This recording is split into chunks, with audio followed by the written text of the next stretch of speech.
If you would like to earn CPE credit for listening to the show, visit earmarkcpe.com, download the app, take a short quiz, and get your CPE certificate. Now on to the show. From Data Rails, this is FP&A Today. Hello, everyone. Welcome to FP&A Today. I'm your host, Paul Barnhurst, aka the FP&A Guy, and you are listening to FP&A Today. FP&A Today is brought to you by Data Rails, financial planning and analysis platform for Excel users. Every week, we welcome a leader from the world of financial planning and analysis and discuss some of the biggest stories and challenges in the world of FP&A. We will provide you with actual advice about financial planning and analysis. This is going to be your go-to resource for everything FP&A. I am thrilled to welcome today's guest on the show, Alison Allsopp. Alison, welcome to the show. Hi, Paul. Thank you. So a little bit about Alison. Alison comes to us from the UK. She's in Nottingham. She graduated from the University of Nottingham, started her career at Capital One, and during her 18 years there was promoted 7 times, eventually working as head of finance, planning, reporting, and data, before leaving to join the National Health Services Supply Chain organization, where she's currently the head of FP&A. So Alison, can you maybe start by just giving us a little bit about your background and yourself? Tell us a little bit about your career journey. Sure. So I, as you say, I went to the University of Nottingham, and when I graduated from there, I applied for a job at Capital One and started there in the September after I graduated in their cost team. So I worked as a cost analyst for a period of time and worked my way through various jobs across lots of different parts of finance, covering management accounting. I worked for a period of time in their emerging markets business. So that was when Capital One had businesses in France, Italy, and Spain. So I had the joy of working with lots of different currencies and different time zones as well, because we were part of a US organization as well.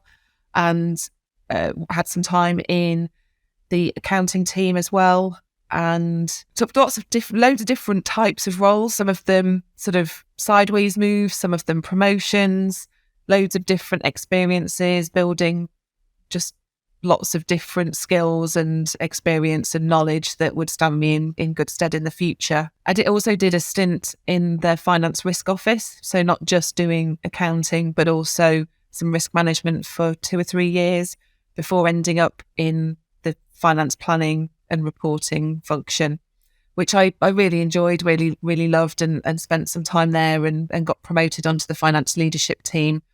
But after 18 and a half years, decided that the time was right for a new challenge and moved on to the NHS Supply Chain, where I started in March 2020, just as the COVID-19 pandemic started to hit the UK. So that was an interesting time to join an organisation that's linked to our National Health Service.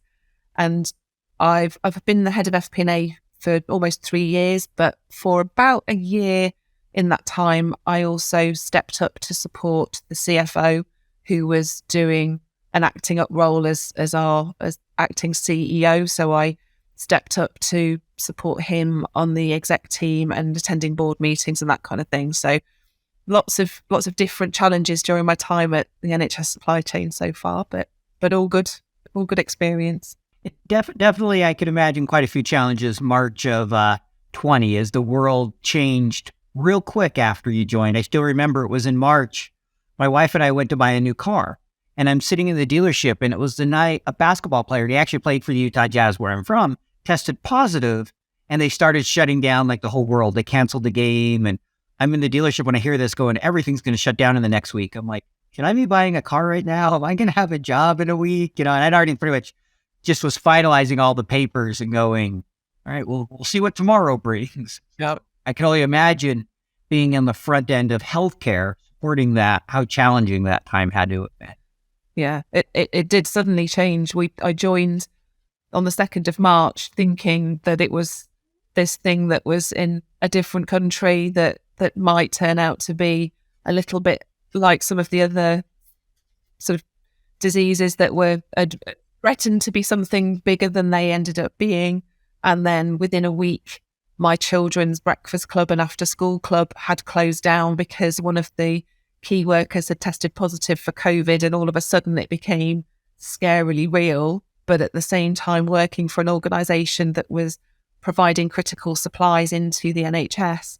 So home was chaotic because of the impact on the children and us personally, but also the impact that was starting to happen to our health service and therefore the NHS supply chain as a result. It was a crazy start to a new role and one I definitely hadn't expected. I can imagine, and we'll dig into that a little further here a little later on. I want to ask more about that because I imagine there was a lot of learnings that one could take away from that. But I want to share with our audience. So how I've learned about Alison is our sponsor, Data Rails, the person on the back end who works with me, had reached out, said, "Hey, can you have this person on the show?" and sent me a link of a Women's in Finance episode you did. And I was really impressed as I watched that. You shared a lot about your experience at Capital One and just some of your personal struggles as well, which I could really relate to, having dealt with some similar things myself. And one of the things you talked about is how you kind of felt unqualified for the roles you had and struggled with self-doubt. Could you maybe talk about what that experience was like and kind of how you worked through that? Yeah, so I think it goes back to actually being a child and not being very confident in myself and having a few, what at the time, when you look back and you see them as probably quite normal childhood things that happen with challenges with friendships and those kinds of things, but they really shaped how I felt about myself and how I trusted other people. And as I started going through my exams and I started going through the world of work, I really started to feel a huge amount of pressure that I needed to prove myself and I needed to prove to other people that I was good at my job. And I didn't quite believe I was good enough. I remember going for, after I left university, I went to a recruitment agency to look for some temporary work to tide me over the summer. And they said to me, have you considered a job at Capital One? We think your CV would be perfect. And my response was, I thought Capital One was for really smart people and I hadn't considered it because I didn't think I was good enough.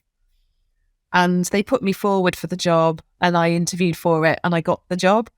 But even then I really struggled to believe that, does someone really want me? Do they really know what I'm like and that I can be this slightly chaotic person in my own head? And that sort of follows you through, and there's a lot of things that just keep following you through. If you don't address them, they just keep following you through. So each time someone would tell me I did a good job, I would think, are they just being nice to me? Because I don't think this is anything out of the ordinary. Are they just being kind? And it actually started to get more and more difficult because the way that I proved to myself that I was good enough was, well, if I get a promotion or I get a certain performance rating, that's been moderated. So no one's going to give me a promotion if I don't deserve it. That's okay. So I started to push myself to work quite really hard to get those almost external validations that I was good enough. But there's this little voice in the back of your head, you're going to get found out soon. Someone's going to realise that you're not actually that good and it's all going to come crashing down. And it's not a nice place to be. Yeah, I can definitely relate to some of that, in different ways with the childhood and things you mentioned, the imposter syndrome. As a kid, I ran a lot and I enjoyed running, but I enjoyed it more because I got recognition.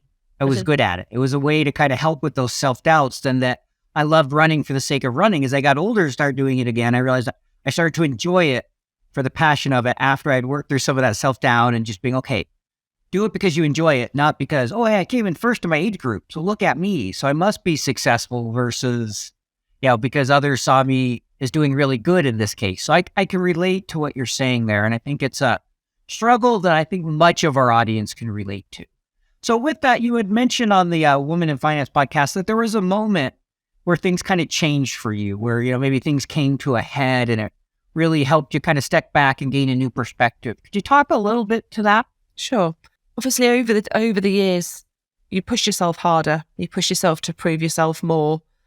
And you get to the point where that's not sustainable because you're doing more and more things and it's getting busier and busier. And I think for me, there'd always been that element of imposter syndrome and lack of self-confidence. But then when my son was born, I had a really difficult time. And looking back, I can now acknowledge that as a result of a really traumatic situation, I started to suffer with depression alongside being anxious and lacking self-confidence. And a combination of those two factors started to converge. And my way of working through it was actually just to keep going and push harder and push faster. And I ended up, I was that person that had the full-time job. I was chair of our parent-teacher association. I was a school governor. And I did all of those things, I think partly to keep busy and keep proving to other people as much as to myself that I could do it all and I could be this person.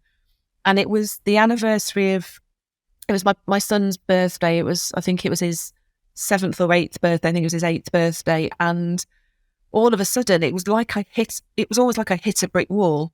And I've read a few books that sometimes describe it as like the fuse is blown, and you can push as much power as you want through the device, but if the fuse is gone, it isn't going to work. And that's exactly how I felt. It was just like I just couldn't cope anymore. And I remember one day I went into work, it was the day after my son's birthday, and I'd been in floods of tears all the way to work. And my boss at the time took one look at me and she said, "Come with me." And she took me into a room and she sat me down and she said, "Are you okay?" And I said, "I'm fine." The usual, "I'm fine." And she looked at me and, "Really?" And I just broke down. I said, I'm tired of feeling this way. I can't feel like this any longer. And I went to the GP, I got some medication, I went and saw a therapist, and that was as much as it was a real low point in my life, it was a huge turning point to actually starting to address not just that immediate thing that had happened 8 years previously, but address the stuff that had happened and the behaviours that I'd built up over 30 odd years of my life to become where I'd got to at that point. Thank you for being vulnerable and willing to share that. I know those kind of stories can be hard, and that hits very close to me. And I've talked about this before on LinkedIn a fair amount. I've lost some family members to mental health problems. It runs in my family, and I lost a brother young when I was in college, and that's when it finally hit me that I needed help. And so, I started to do the counseling and the medicine, and it's been a long journey since, and I've seen a lot where it's helped me. So I appreciate you sharing that and talking to that. One question I'd like to ask is just, having gone through those struggles and having, kind of hit bottom and then got the help you needed to be in a better place, what advice would you offer to someone who's struggling with that self-doubt, maybe struggling in their career and thinking it's all about proving themselves and they're trying to do everything? For me, the biggest turning point has been to turn the questions back on myself in terms of, there's a couple of things. One is to turn those questions back on myself. So one of the biggest learnings for me has been that acknowledgement that I am a good person and I'm doing the best that I can do. And I know that, and I've always known that. And it's learning that I can't give more than my best. And if that's not good enough, then that's not my problem. That is, I'm in the wrong situation, or I'm in the wrong role, or I'm with the wrong people. So it's looking at what you value and what is important to you for your values and your beliefs, and doing what you genuinely in your heart. And I'm kind of holding my hands in because it's such an internal feeling.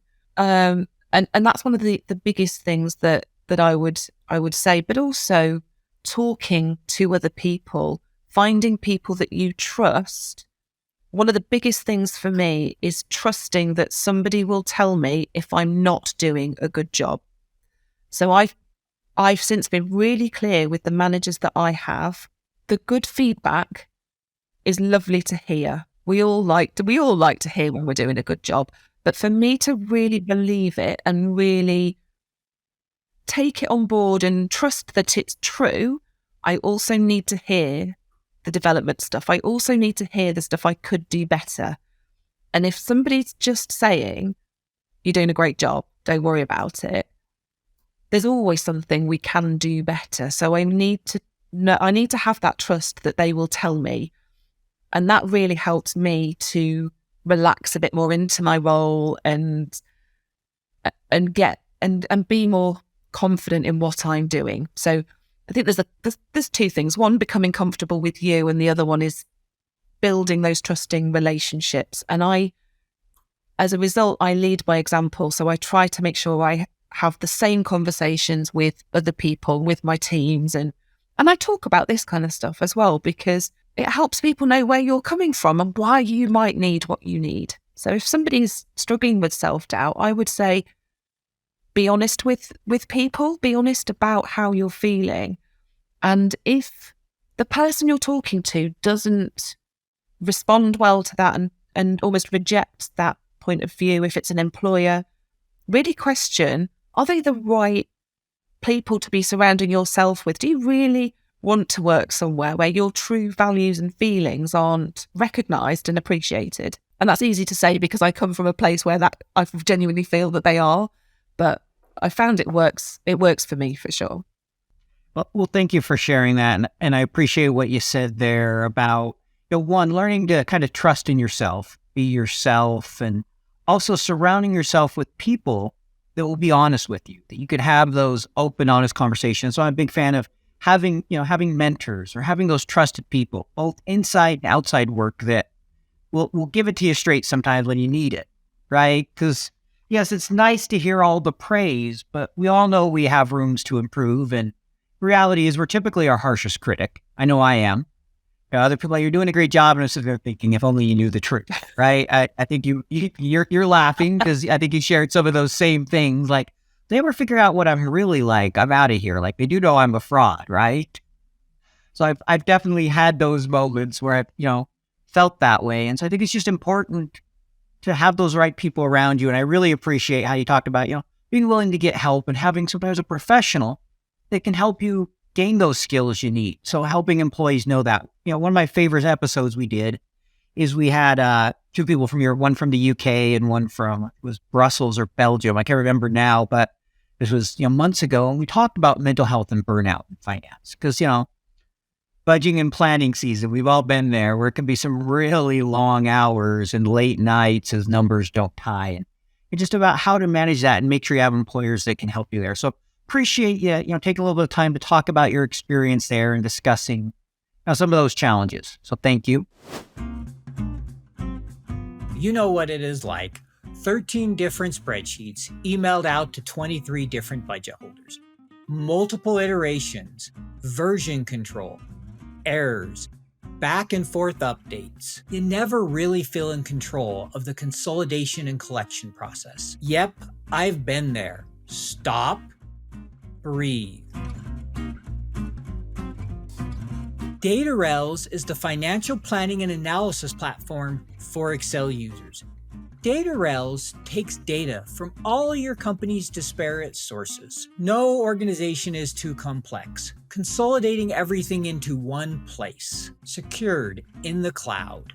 Now all your data finally talking to each other. Everything is automated back into your report in Excel. Cash flow, FX conversion, intercompany transactions, now automated and up to date. Drill down and variance analysis in seconds. Don't replace Excel, embrace Excel. Turn your Excel into a lean, mean FP&A machine. Find out more at www.datarails.com. So next, I want to move on just a little bit more kind of the FP&A side. As that's one of the things we really like to talk about. And something I mentioned in your bio and that impressed me that you talked about is at Capital One, you climbed the corporate ladder relatively quickly, had a number of different promotions and opportunity to move up. Can you maybe talk a little bit about, that experience, and then also what advice you might offer to someone who's looking to climb the, corporate ladder, so to speak? Yeah, I think for me, some of those promotions came when I least expected them. well, as much as I wanted that external validation and I wanted the promotions to help me, actually, a lot of the ways that I developed and improved was looking for experiences and looking at roles that I thought I would enjoy or that would be a bit different or would give me something new and a new challenge. So I looked for or was offered, I was very lucky that I had, there were some senior folk at Capital One who did really believe in me, and I've since had conversations with them to understand that piece. But they helped me identify some sideways moves that would give me a breadth of experience that then meant that I could make that next leap, which was really helpful, actually, because I think when you first start out, and I've seen this with other people, you see progression as being one step after another, and you see that progression as being a promotion or a job at the next level or something that's going to move you upwards. Yep. And what I tried to do was look at things that would, instead of move me directly straight up, would actually expand my experience so that I had a more stable platform. And that's the thing that I would advise most people to do now, is a sideways move is often as much of a progression point as something that takes you upwards. And if you think about, if you're building a really high tower, if you built it straight like that, it would fall over fairly quickly. So actually, if you build it more broadly at the bottom and then start to build up, then you have a really solid foundation on which to build your career and your progressions. And so I felt like some of my early promotions came really painfully slowly. And at the time, it was like, oh, come on, when is this going to happen? But the last few happened quite quickly. And now I look back, I can see that through some of those development things that I did, that gave me a solid base. And then I've been able to pick on the things that I know that I'm good at, because I've tried a lot of stuff and I found things that I enjoy, and I found the things that I can now look back and go, actually, I'm quite good at that, and use my skills and where I think I see my strengths to help me progress and develop as well. So I love the answer there. We had on the show a guy who they had worked with Gartner to try to help their employees. They put a program in place to help them advance their career. And they said, it's not really a corporate ladder anymore. You know, a lot of times there's a squiggly line, it's all over. And he talked a lot about that importance of taking lateral roles. And he referred to it as you have a finance passport. If you really want to get to senior leadership, you need to punch different spots in the passport, and kind of referred to it as like a finance athlete versus a finance specialist. And so some of the things you're talking about, right? It's building that base. If you really want to get to senior leadership, you know, CFO, head of an organization, whatever it might be, whatever your definition of senior leadership is, you got to have a base and broad experience. And rarely you get all that if you're just constantly climbing. There's exceptions, but that broad experience. I know one of the best roles I ever took was a lateral for me. It was with a different company, but it led to promotions and it led to opportunities that I wouldn't have got if I had held out and said, no, I'm only leaving if I get a promotion. It has to be, you know, a bigger title and all those things. I appreciate what you said there, because I agree with you. I think often early in our career, like you mentioned, we think it's painfully too slow, but I've been in this role for a year and you said I'm doing a great job. Why haven't I got my promotion, or whatever it might be? Well, I want to kind of, shift gears here a little bit. I know we talked a little bit in the opening and even before we jumped on the podcast about moving to the NHS. I know you moved in March 2020.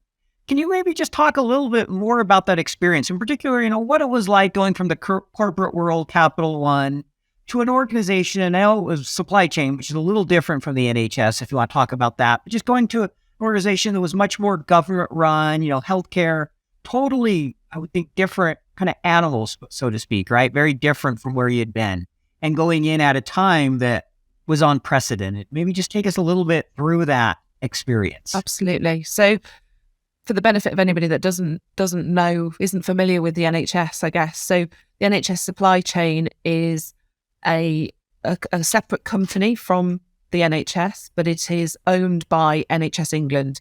So we operate as a separate business. We have funding from the NHS to operate, but we run as a separate entity. And the NHS buys products from us, but isn't mandated to buy products from us. But that's the aim, is that we can procure at a better price because we buy on mass. So gone from a credit card provider with a US parent company that's a bank, to a company that's owned by is pretty much public sector to all intents and purposes. Yep. So there are some similarities in a lot of respects, in that there's a lot of governance. So when you work for a credit card provider that's owned by a bank, there's a lot of governance around what you can and can't do. There's a lot of regulation. There's a lot of reporting that you need to do to your parent company. And when you work for the public sector, there's a lot of governance and there's a lot of reporting that you need to do to your owners and prove that strong financial governance and robust reporting. As much as you'd think they're very, very different, there are some similarities in terms of that robust nature of what you have to do, but just for slightly different reasons. I think the biggest difference for me is going from a company that is a public limited company and you have sort of private shareholders, to one where you are responsible for managing public money. And in the UK, there is a huge passion around the NHS.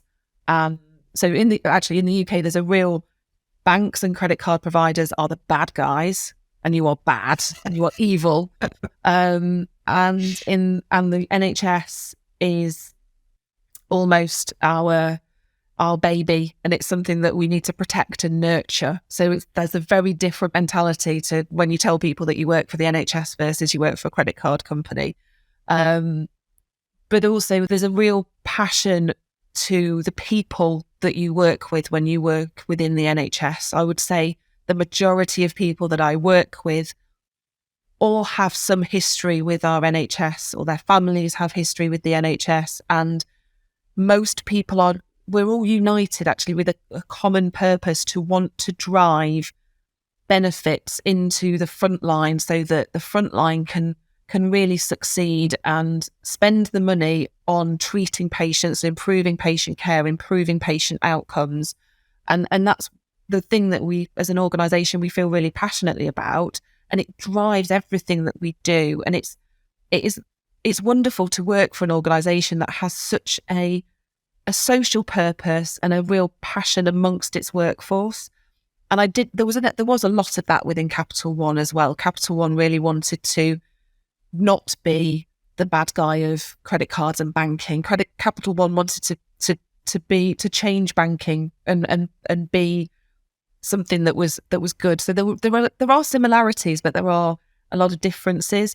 Working in FP&A, there is a massive focus in Capital One on, the analytics and really being deeply analytical within the NHS. There's a lot more around how are we spending our money? Are we getting value for money? What benefits are we driving? And really wanting to understand how we're spending our money and what we're going to get for it. It's the real so what. It's not just X millions or thousands of pounds. It is, and what does that mean? For every pound that we spend, that's a pound that the front line can't spend on a nurse or on a patient directly. So it's a real, there is a big difference in focus. So a lot to unpack there. A few things. I had a laugh when you said the Capital One and the big evil bank. I did things a little differently, but I worked for American Express for 8 years. So I can relate to that. And before that, I worked for the government, actually in supply chain, in procurement, writing contracts. It wasn't, in the healthcare, it was in the military. So it was with the Navy. So just some of the things you said in the government and just the different thinking as you're going through all this. Well, I get a little bit reverse. It's a little different, but I can relate to a lot of what you said there. But something else really kind of touched me there or struck a nerve that you said is just the idea of, every dollar the healthcare supply chain spends is one less dollar to help treat somebody, right?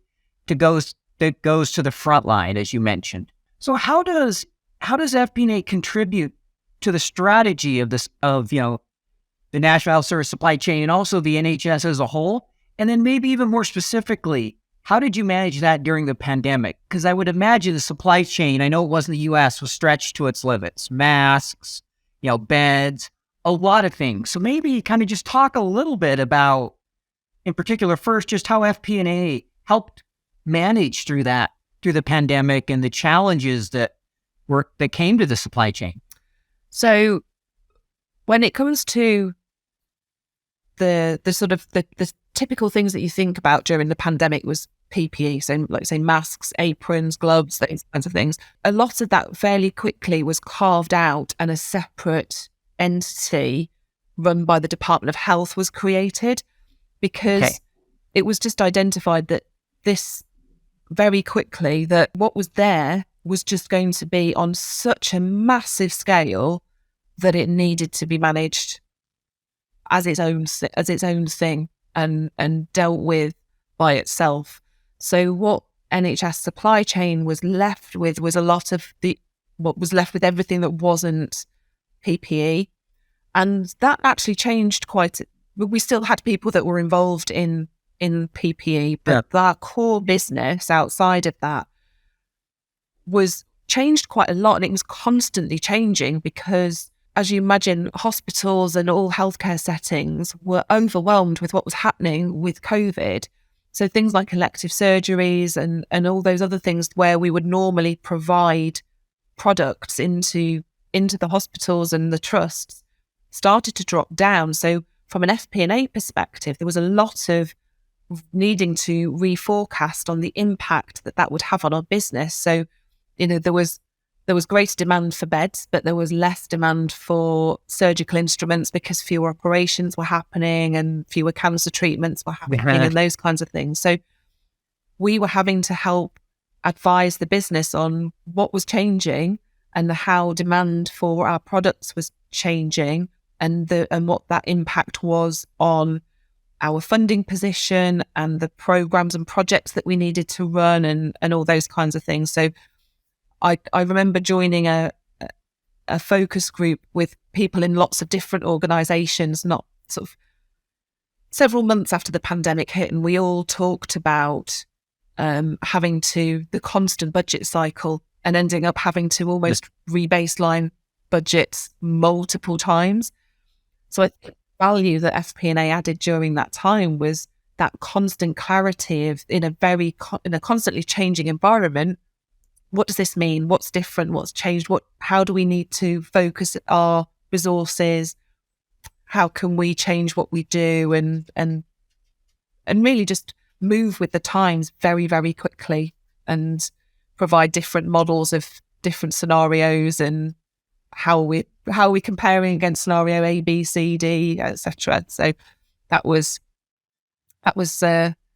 quite a busy time, even though we didn't have some of the core products that you might imagine that we would need to be looking at during that time. Sure, yeah. I could see having PPE carved out was obviously a huge thing that you didn't have to deal with, but it didn't mean your budget had completely changed. It's something you're probably used to buying, so there was changes for that. And then for all the other things you mentioned, so that constant reforecasting. Yeah. I remember when the pandemic hit, I worked for a company that one of the big things we dealt with the automotive industry, and we had a lot in Europe were insurance claims. All of a sudden, nobody's driving, nobody's on the road.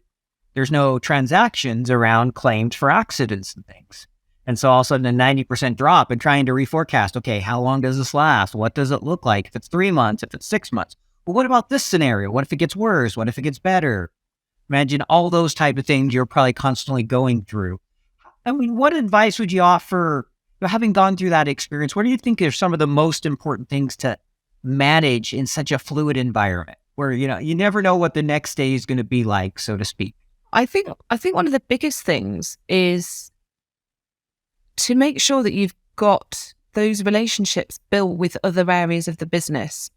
So making sure that your business partnering is really, really strong, and make sure that you're plugged into all of those different things so that you can you hear about things quickly. In that constantly changing environment, if you don't hear about something for 2 weeks, the world's changed several times in that 2-week period. But if you've got those really strong relationships, you are plugged into the right conversations or the right meetings, the right forums, you're getting the right reports or data from the various sources, you can spot those trends and you can spot where you can add value.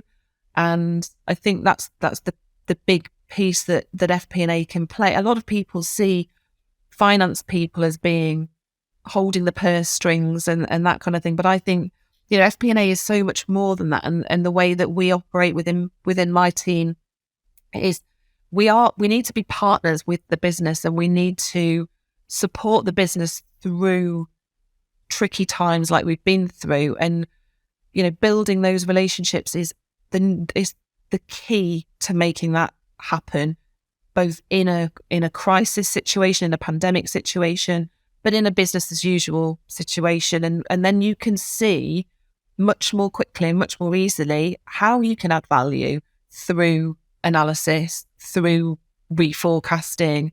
What does this mean to us? How do we add value as an organisation? We need to create business cases because things have changed and we need to get some additional investment, or we need to pivot and do something differently. And that really, being plugged in helps us to support the business in their decision making, and not just be seen to count the numbers and tell them off when they've overspent against their budget. Yeah, I saw something much where you said tell them off. It was describing what the rest of the business thinks about finance.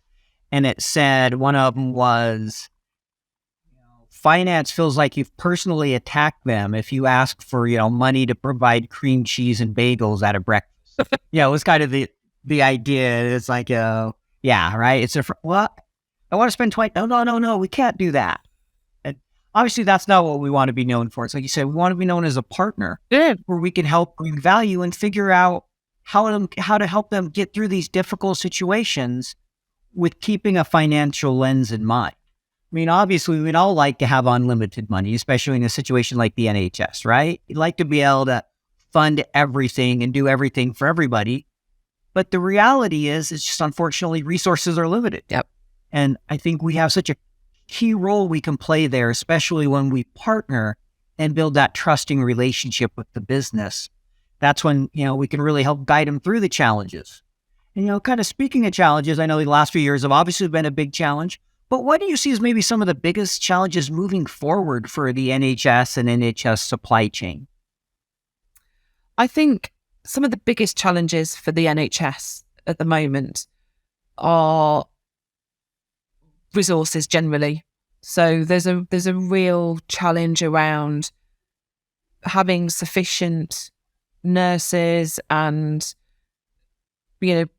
resources for those that work in the hospitals and for the various other services around the hospital trust. So there's a real challenge around there being enough funding to kind of even keep things moving as they need to be. So there are really long waiting lists. There are challenges around having the right number of people. But there's, at the moment in the UK, there are strikes happening over not just pay, but pay and conditions and working conditions and those kinds of things. And it's a really challenging time.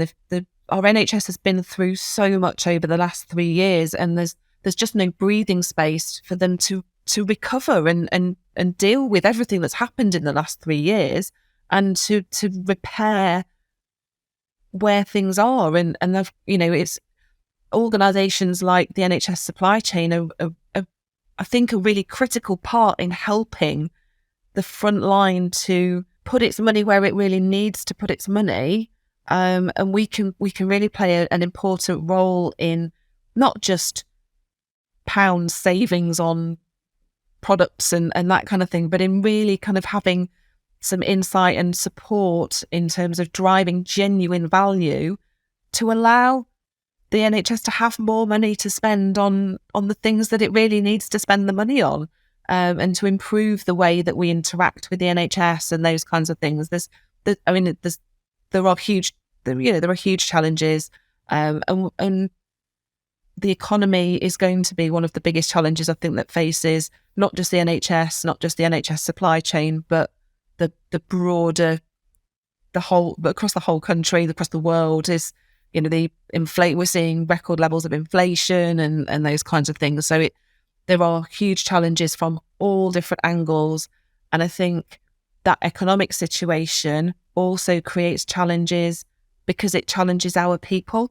So we have colleagues who will be facing personal challenges as a result of the economic situation, which then makes coming to work kind of difficult because they're dealing with a whole bunch of other stuff as well. So then you've got challenges from all different angles, but I think funding is one of those really big things. And yeah, I don't envy those that hold the purse strings at the most senior level, trying to decide where the money goes, because that is a really difficult thing to juggle.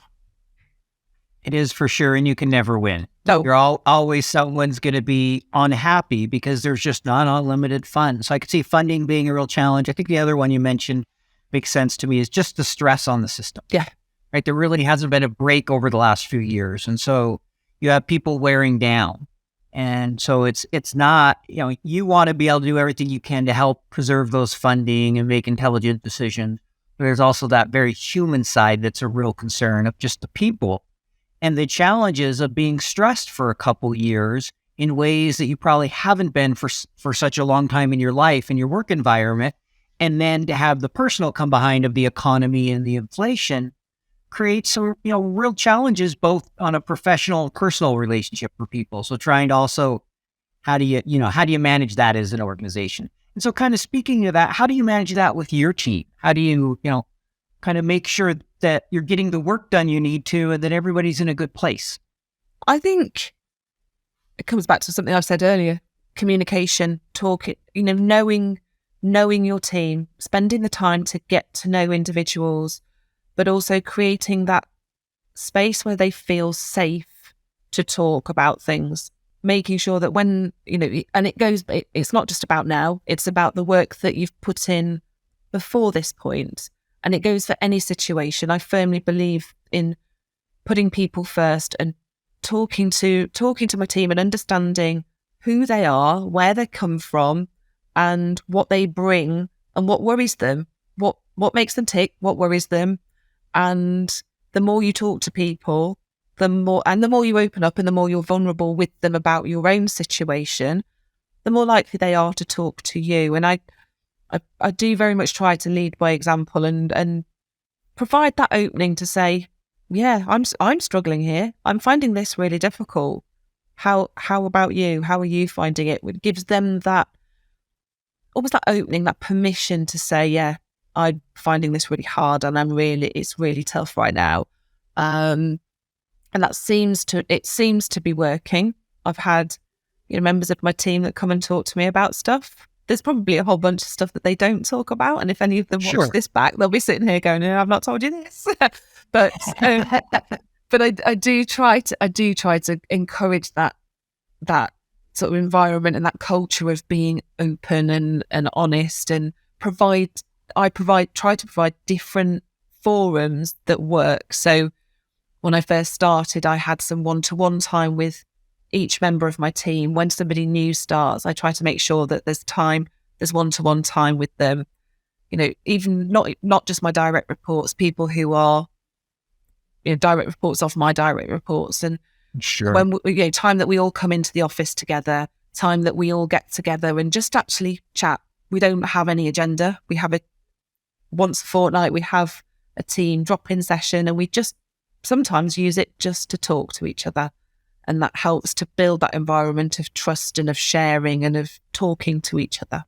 A couple things that stood out to me there, if I was to summarize. First, you mentioned communication, kind of then the whole idea of just being open and honest within communication, that transparency, and then making sure you have a culture that everybody feels like they're involved and part of the team, essentially doing activities, doing things to make sure everybody feels like they're important to the overall mission. I think that's great advice there. And I really, I appreciate that. And appreciate a little bit about the NHS. So I'm curious, I could tell you have, a real passion for working with teams. You've obviously worked a lot in finance. What particular is it about financial planning that you love? What's kept you working in FP&A for as long as you have?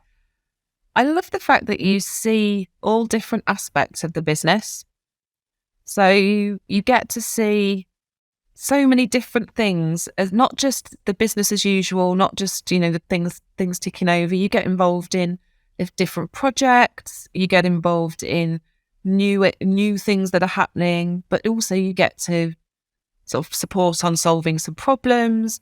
You get to potentially make a real difference to the decisions that the business makes. So done right, you can be part of that decision making and help to write the business cases that will get you additional funding in the case of the NHS. And Sure. it just feels like you have the opportunity to be at the forefront of the things that are happening and the things that are shaping the future of the business. I find it really interesting because there's a real variety, and no two days are the same. It's the best of both worlds. You get some numbers, but you also get to engage with other people and talk to other people and find out what's going on.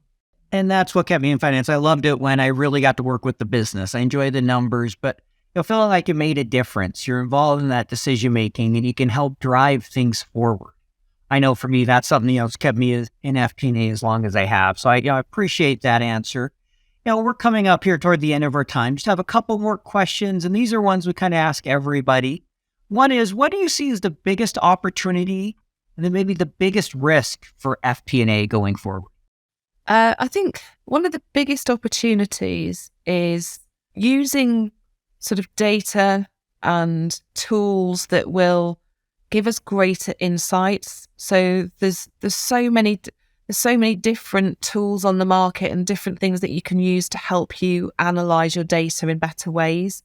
So I think there's a real opportunity to use data more and to use those automation tools as well, so that you're not having to sit in a spreadsheet and kind of churn through stuff. You can actually, use that data and use that automation to then make better decisions. And so you can use your time to add that layer of human, the bit that people need to do, which is that oversight and the sense check and the so what of what the data's telling you. So I think there's a real opportunity to unlock there.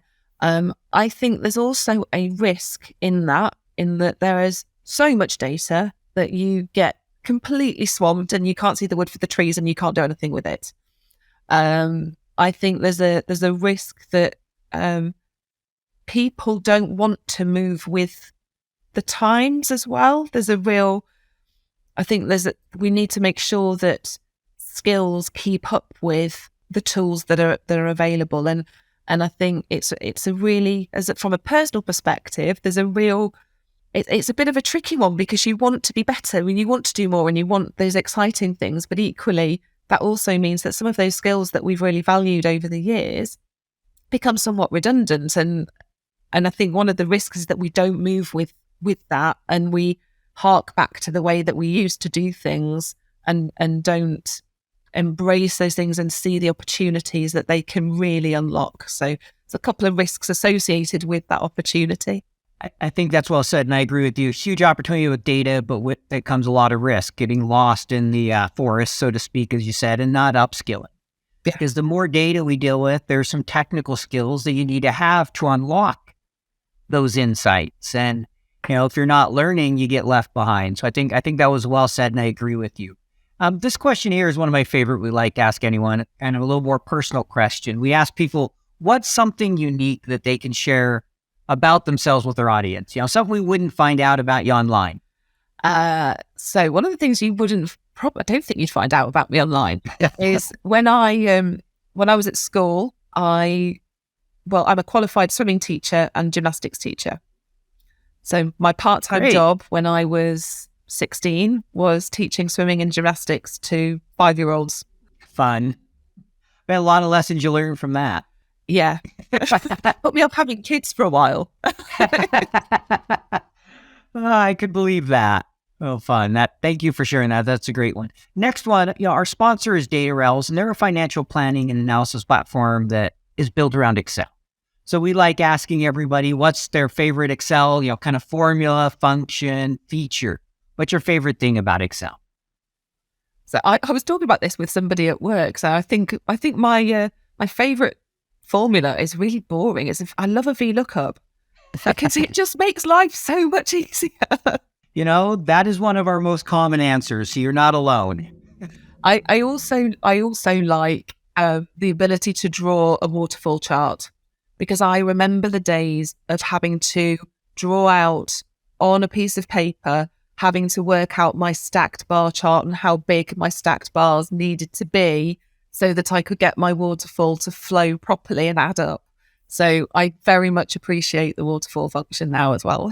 Yeah, I'm a big fan of the waterfall. I remember doing the stack bar, but I had a boss and he'd found it online and it worked great, but he had used a scatter plots with like error bars to build the waterfall chart. And it actually worked better than a bar chart once you got it all set up. But if someone had to try to understand it, it was like, good luck, because it was definitely not simple. So I was glad when the waterfall chart came. So I remember going, how did you come up with this? And I found the article and I'm like, hey, this is dense. This is not your intermediate level Excel stuff. So I think everybody was grateful. And I'll share a story with that I think will make you laugh. So I was doing a training and we were walking through the waterfall chart and we showed that could be done in Excel. And one of the guys goes, what? There's a chart now? He'd been still doing it the old way. This is just like a month ago. Wow. And he was like, all right, this training was worth me just learning that. If I got nothing else out of it, he's like, you paid for yourself. And I just kind of laughed, like, because he dealt with the pain that you dealt with, drawing and figuring out how it worked. Yep. So I'm with you. That was, I think, a favorite for everybody.